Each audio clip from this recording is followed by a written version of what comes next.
If you click this video away, please tell me what the reason was so that I can improve. Otherwise, hi and welcome. I'm trying to learn medicine, today battered babies, and after we've done it, we're gonna do leg injury prevention training. And if you participate in the leg injury prevention training, then it's at your own risk. And we're talking here about abuse, I haven't read it, we're talking about abuse of children and things like that. So about that. And this is no medical or whatever advice, I'm just trying to read it and understand it. Battered babies. At least 1 in every 100 children born is, at one time or another, physically abused, sexually molested, or severely neglected. Okay, that book is from the 70s and it is a British book. And they're saying that at least 1% of children is abused, physically, sexually molested, or severely neglected. These are the so-called battered babies. Maybe there's a new term now. And generally, it is their parents who are responsible. About 10% of such maltreated children are killed or suffer permanent brain damage. In addition, about 1 in 10 of school-aged children living in Western cities undergo extremes of ill treatment and distress without actual physical abuse. Okay, we're saying that in Britain or some countries in the 1970s that at least, we're saying here also that it could be way more, 1% of children is physically abused, sexually molested, or severely neglected. They are called battered babies, battered children. And 10% are so bad treated that they die from it or suffer permanent brain damage. And 1 in 10 school children might not undergo physical abuse, but ill treatment and distress. And most of the times it is through the parents we're talking about it. Parents with problems. Parents who abuse their children are rarely sadistic or severely mentally ill. Usually they are very young and have housing, financial or martial problems. Often the mother has had an unhappy pregnancy or delivery and was separated from her baby soon after the birth. Again, the book's from the 70s and it is from Britain. We're just reading and trying to understand it. Okay, we're saying that the parents are mostly not sadistic, so they don't like to hurt people, or they are also not mentally ill. It is here the most thing which they could find, if they could find which children suffer through it, are that the parents had housing, financial or martial problems, or problems in pregnancy or with parturition. Above all, most of these parents have had an emotionally unhappy, physically violent, or excessively strict upbringing themselves. So we're saying that a huge amount of parents where we could find the parents who were doing this to the children, that they oftentimes had gone through the same when they were young. However, child abuse can also take place when none of these problems is present. It can be caused, for example, by exhaustion brought on by lack of sleep. Okay, we're saying also children who don't have any of whose parents don't have any of these signs can also suffer from that. And one reason why it might happen in that one situation is that the parents are having a lack of sleep.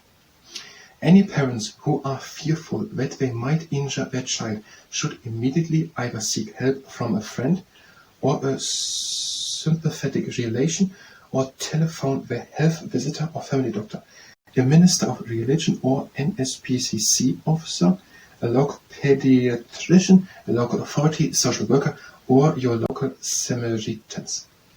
Okay, they're giving here an advice to the parents. This book is in English and written. It's pretty advanced English, so it's not for the babies. They're saying here, if the parents read it and if they think that they might be exhausted, having a lack of sleep, or are not able to not do these things, that they should themselves seek help so that they don't do it. And they're listing a lot of things. They're saying, for example, that they should go to a friend. Again, this is no medical or whatever advice. I'm just trying to explain what's in here. They should go to a friend, to someone else which they know good. They should telephone their health visitor, their doctor. They should talk to a minister of religion or someone in a church, or an NSPCC officer. or a pediatrician, so a doctor for children, or a local social worker, or a local Samaritan. So they're saying here that there are a lot of ways which parents also should work on that. If the first person contacted fails to provide help, another should be tried. Okay, this is a family medical advisor. So we're saying here to the person who is doing the abuse that they should try on to seek help if they are exhausted or think that they would do something. An elaborate system involving social and medical workers has been devised to try to halt child abuse once it has started and to help the parents involved. In some cases, it is decided that for the child's sake, it is best for the parents and the child to be separated, temporarily or perhaps even permanently. I don't get the first sentence. An elaborate system involving social and medical workers has been devised to try to halt child abuse once it has started. Okay, they're saying that many people are working on stopping that. And here we're also saying that it also be necessary for the health of a child that they are temporarily or maybe permanently separated from their abusive parents. How you can help a person reading this. You, the person reading this, may suspect that a child in your neighborhood is being abused by its parents without actual proof. In this case, you should discuss your suspicions in confidence with a responsible person, such as an NSPCC officer. This book is for Britain, written in the 70s years, so I don't know. A child welfare officer or your local doctor. For legal reasons, you should never discuss your unproven suspicions with your friends, neighbors, or the parents themselves. So we're giving here that legal disclaimer that people should not make accusations against people without having proof against them. That is meant with that. They should not do accusations without having proof for their accusations. But we're also saying here strongly, if you suspect that someone is suffering and you should do something about it. Okay, we read that now.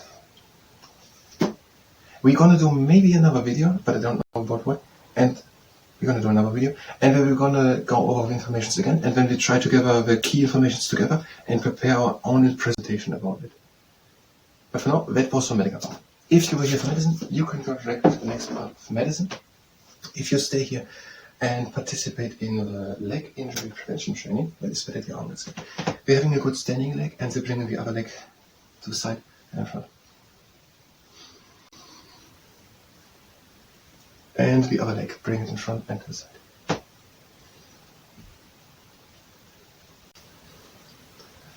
And now bring the foot in front and back. Other foot in front and back. Now bring one leg up, breathe in. Breathe out, leg to the side. Breathe again in. Out into the middle. And down. Other leg up, breathe in. Out to the side. Breathe again in.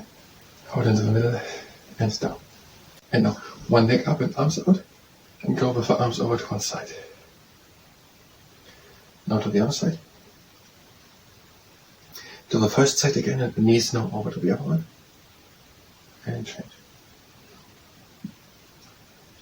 Middle and down. Leg again up, and with the arms over to one side. And over. And both over. And again both over. Middle and down. Now one leg up, and press with the knee up and to the side. Up to the side. Other knee.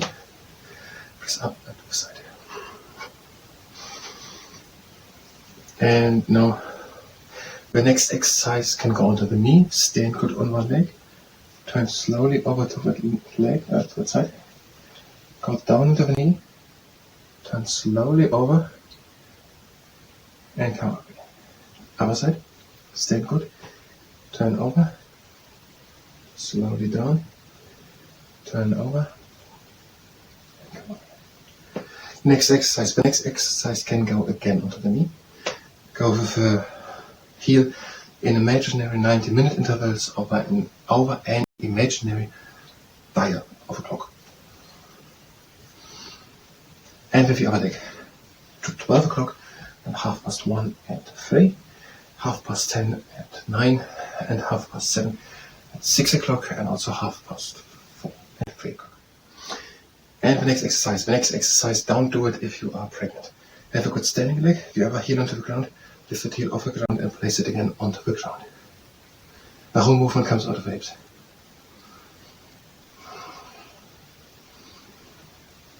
Other leg.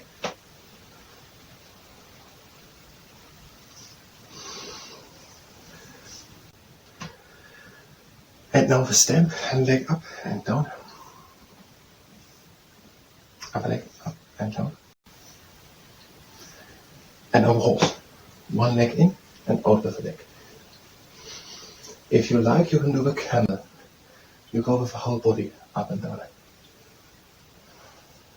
And if you really like, you can swing now the leg with a long leg back. Flexed foot. Long or tall standing leg. And try not to fall in the abdomen. And with the other leg. First the horse. Leg in and out. If you like, you can do the camel. The whole body moves with it. And if you want, swing the whole leg in a straight line back, tall up with the standing leg. Try not to fall in the abdomen, and the whole body goes up and down. One more. And now legs wide apart. Breathe in, go down.